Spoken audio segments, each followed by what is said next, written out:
Pardon?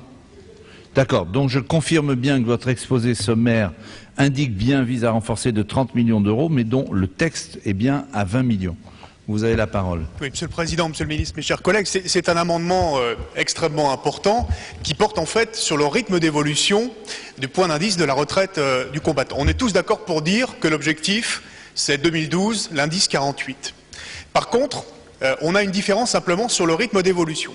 Au lieu de faire, comme c'est prévu dans l'échéancier, 2 points en 2010, 2 points en 2011 et seulement 3 points en 2012, nous, ce que nous disons, c'est qu'il faut inverser ce rythme-là, faire 3 points dès 2010, au 1er janvier 2010, 2 points en 2011 et 2 points en 2012 pour parvenir à l'indice 48.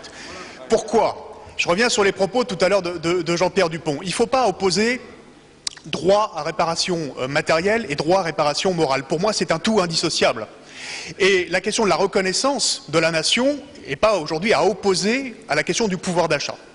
Aujourd'hui, certes, vous l'avez dit, les sommes en jeu peuvent paraître dérisoires, elles ne le sont pas, parce que quand c'est 560 € et bientôt 592 € par an pour des retraités combattants, c'est quand même une somme qui est appréciable. Et simplement, ce que je voulais dire par rapport à cela, c'est que ça représente quand même 800 millions dans le budget de Monsieur le Ministre, sur les 3,2 milliards, et donc c'est quand même des sommes importantes. Donc, pour moi, la première chose, il faut que les 3 points soient là en 2010. Pourquoi? Parce qu'on est dans un contexte de crise économique et sociale, que la plupart des anciens combattants, notamment ceux d'Algérie dont on parle, ce sont des retraités, ils ont plus de 67 ans pour la plupart. Aujourd'hui, ce sont encore des consommateurs actifs, donc c'est le moment de donner un coup de pouce financier et de donner un coup d'accélérateur par rapport à ce rythme d'évolution. On a tous fait des assemblées générales, chers collègues de la Loire, cher François Rocheboine, ces derniers temps. On voit bien que, par exemple, sur les déplacements en bus pour les voyages, il y a de moins en moins d'inscrits. Pourquoi? Parce qu'il y a un vieillissement de l'effectif, mais il y a aussi un problème de pouvoir d'achat. Et puis aussi, dernière chose que je veux indiquer, il ne faut pas attendre, comme l'a dit tout à l'heure Françoise Olivier Coupeau, 5 ans, 10 ans, 15 ans, pour faire la bonne reconnaissance aujourd'hui en direction des anciens combattants.